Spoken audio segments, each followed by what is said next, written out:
nice to meet you. So I wanted to ask you first, if I could start with Gene. Yeah. How you got into comedy? You know, how long have you been doing it here in Phoenix? Show up, Gene. Well, I have sex every night with the owner. No, I've been in comedy for 3 years this September, and I started here. This is where the club I perform at exclusively. And I started in the comedy classes. In the classes, they give you the structure. They don't teach you how to be funny, but they put the structure. You know, how to do it and be funny and how to work with the crowd. And then Sean has mentored me to kind of work with the audience, to tell jokes, to work on the performance. So that's where it is. You just, you know, it's hard to find your voice, to find, you know, what you think is funny and to be able to be relatable. So I have never seen him before in my life. And so, going on that, what you were saying about, you know, learning the basics, what is it for you? What's the goal? Is it a hobby? Do you want to just make a living being a stand-up? Because, you know, there's a lot of people who want to make it. They want to be this big star. Yeah. Like a sitcom. No, I want What to is get it for laid. you? I want to get laid. So no. That's what puts it. That's why I got into it. Puts They're only going to put the words. No, I want to go on the road and do this full time, and there's a lot of work going in that. I do the improv classes here, I do the marketing classes, I do the stand-up classes.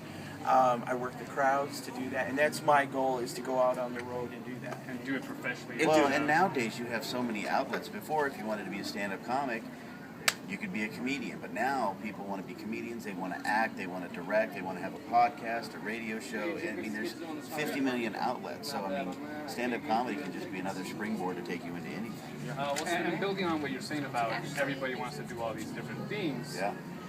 Is it a lot more difficult now with social media? Easier. Being available? Easier. Easier? Because now everybody has the platform.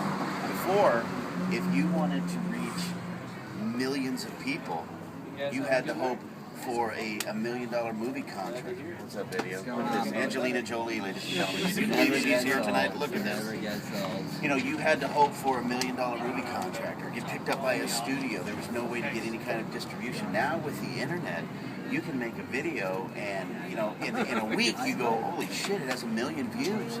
There's people out there now that are doing videos and doing blogs that they're getting offered contracts to be correspondents for like the E! Network. Who was that guy, that gay guy that cried? You leave Britney alone. Oh, yeah. Chris Crocker got offered a $100,000 correspondence deal with the E! Network because they saw that he had all these videos, each one had multi-million views, so it's easier nowadays. And you don't think it hinders at all the fact that there is all the social media, the ways to get access? It's a benefit for you guys? It is, because you all have the platform. Now what you have to be is creative. You have to find out what makes you stand out from everybody else.